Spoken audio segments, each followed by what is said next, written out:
காதலர அறிமுகம் செய்து வச்சிருக்காங்க நடிகை மிர்னாலினி. என்னன்னு சொல்லிட்டு பார்க்கலாமா? சோசியல் மீடியால ரீல்ஸ் போடுவதன் மூலமா ட்ரெண்ட் ஆனவங்க தாங்க மிர்னாலினி. சூப்பர் டீலக்ஸ் அப்படிங்கிற படத்தின் மூலமா தமிழ் சினிமாவுக்கு நடிகையா அறிமுகமானாங்க. அதனைத் தொடர்ந்து நிறைய தமிழ் மற்றும் தெலுங்கு படங்கள்ல நடிச்சிருக்காங்க. இப்போ சினிமா வாய்ப்பு இல்லாம தாங்க இருக்கிறாங்க. இந்த நிலையில தன்னுடைய வருங்கால கணவர் யாரு அப்படிங்கிற மாதிரி மக்களுக்கு தெரியப்படுத்தியிருக்காங்க. பரம்பொருள் பவுண்டரான மகாவிஷ்ணு அப்படிங்கிறவர் தான் திருமணம் செய்ய போறாங்க. இவர் ஒரு ஆன்மீக சொற்பொழிவாளர் அப்படிங்கிறது குறிப்பிடத்தக்க விஷயங்க. அவருடன் திருமண நிச்சயதார்த்தம் செய்து கொண்ட புகைப்படத்தை பதிவு பண்ணியிருக்காங்க நடிகை மிர்னாலினி. மகாவிஷ்ணு இதை பத்தி என்ன சொல்லியிருந்தாரு அப்படின்னா, திருமணத்துல இல்ல தவறு, புரிதல் இல்லாத திருமணம் தான் தவறு.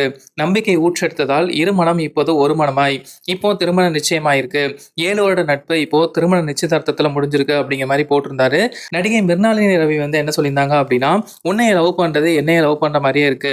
எத்தனை ஜென்மம் எடுத்தாலும் உன்னையவே தேர்ந்தெடுப்பேன் அப்படிங்கிற மாதிரி சொல்லியிருந்தாங்க. இந்த ஒரு புகைப்படம் தான் இப்போ சோசியல் மீடியால செம ட்ரெண்டிங்கா போயிட்டு இருக்கு. இதே போல அப்டேட்டுக்கு சினிமா டாக்கீஸை சப்ஸ்கிரைப் பண்ணிக்கோங்க.